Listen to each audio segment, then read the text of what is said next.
And so this is the panel on information processing and collective computation. And our panelists are Sam here, Josh, and Melanie. And chosen in some sense because we wanted, an excellent representation from neuroscience here, which is Sam, and computer scientist who also thinks about lots of ideas outside of computer science and intersections with biology. And Melanie, of course, who's sort of our AI cognition expert.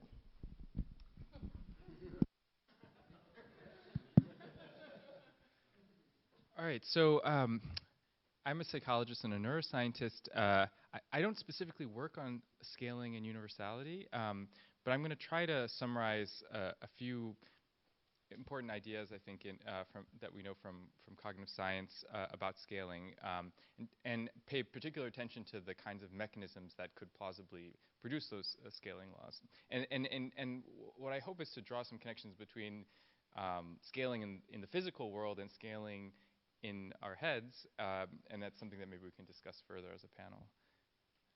So there are a number of scaling laws that have been observed in cognitive science, some quite famous. Oh, this is not working. Okay. Oh yeah, here we go. It's got to turn on. So for example, power laws of forgetting, or there are power laws of perception that relate the magnitude of a stimulus, like loudness of a tone, to the sensation, ultimately to the behavioral judgment. Oh shoot, something went haywire with this figure, and now it just shows this random piece of the caption. Okay, that's a shame. No, this is something weird that PowerPoint occasionally does, where if I copy something out of a PDF, then it will do something weird with it. But I can describe to you what I was going to show to you. I was going to give a few examples of scaling laws in cognitive science. For example, a classic thing that animal behavioral psychologists have done is ask animals to generate responses in what's called a fixed interval, or FI schedule. So the idea here is that food is going to be delivered at fixed intervals, let's say every 100 seconds. So there's some hopper that gets baited every 100 seconds, and the animal can go and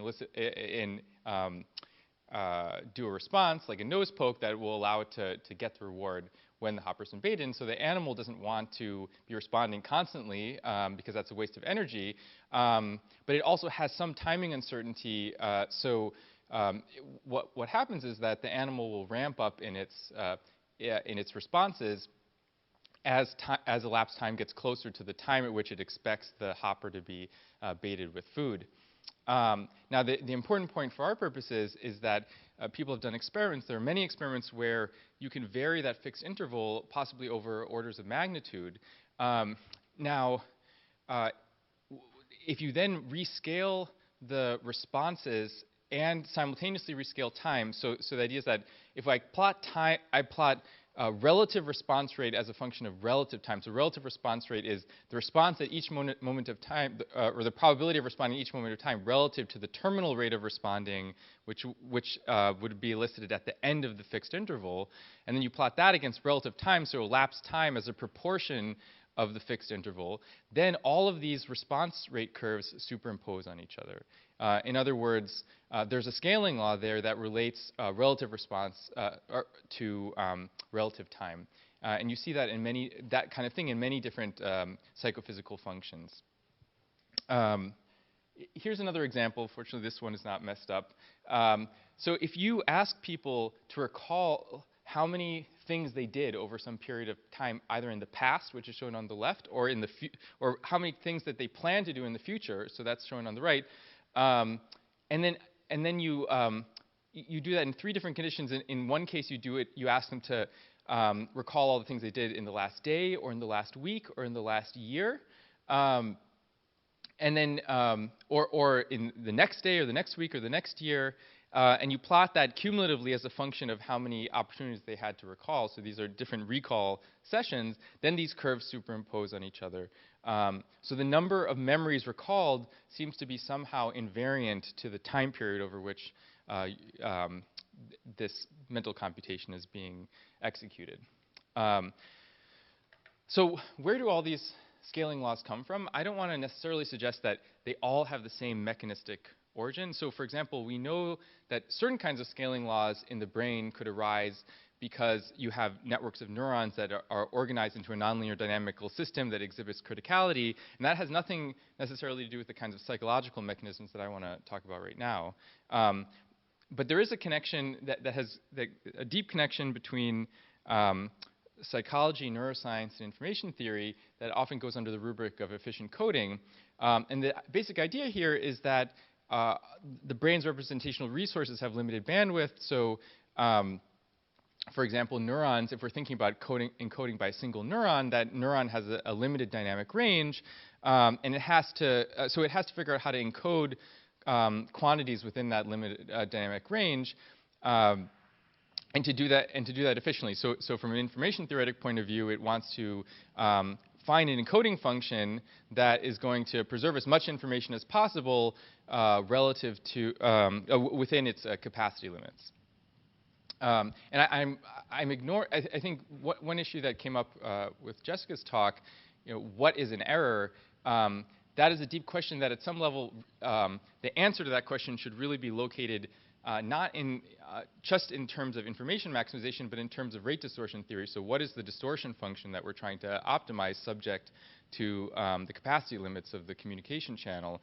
And I'm going to kind of ignore that for the time being, but I think that's a super important question, because we don't actually know what is the distortion function that the brain uses, or even if the brain uses a single distortion function, or that's all under the assumption that it's doing solving a rate distortion problem to begin with. But so let's just keep to the simple case where you have where you're trying to maximize information, and you get to choose your encoding function. So this is a kind of channel coding problem. An interesting observation is that if you're trying to encode a one-dimensional quantity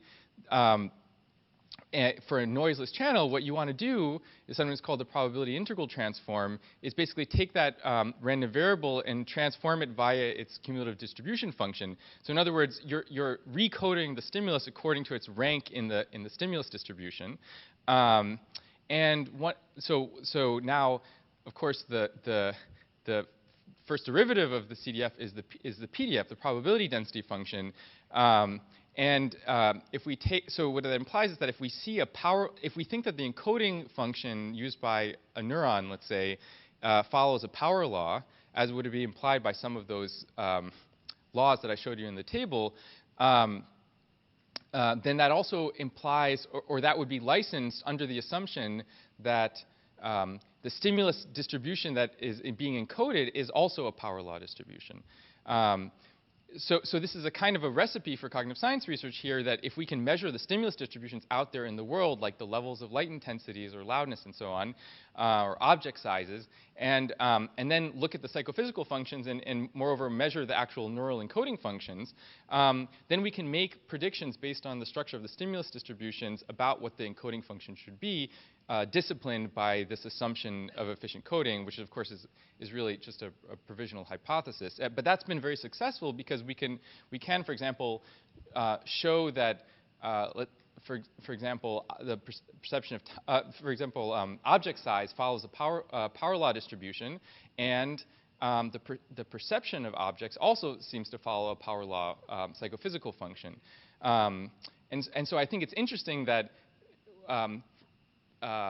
natural scientists who study the world and find many different kinds of power laws, the principle of efficient coding seems to suggest that those power laws are going to be mirrored in a certain sense by the underlying transducers inside the brain. Now, it gets a little bit more complicated when we now talk about noisy channels, because of course the brain is a noisy information processing system, and now you have to reintroduce some redundancy. You don't want to just remove all the redundancy, and that actually predicts certain regularities in the psychophysical functions that would not be predicted by the optimal solution for a noiseless channel, and are in fact observed in experiments. So for example, my lab has shown how one instantiation of this idea is that you're going to get a kind of range normalization So the same difference in stimulus magnitude will be perceived as small or larger depending on the range of possible stimulus magnitudes, and you can derive that relationship under some assumptions about noisy channel coding. So I think I'll leave it at that. I mean, there's a lot more we can talk about, but I think we can leave it to the discussion. So thank you.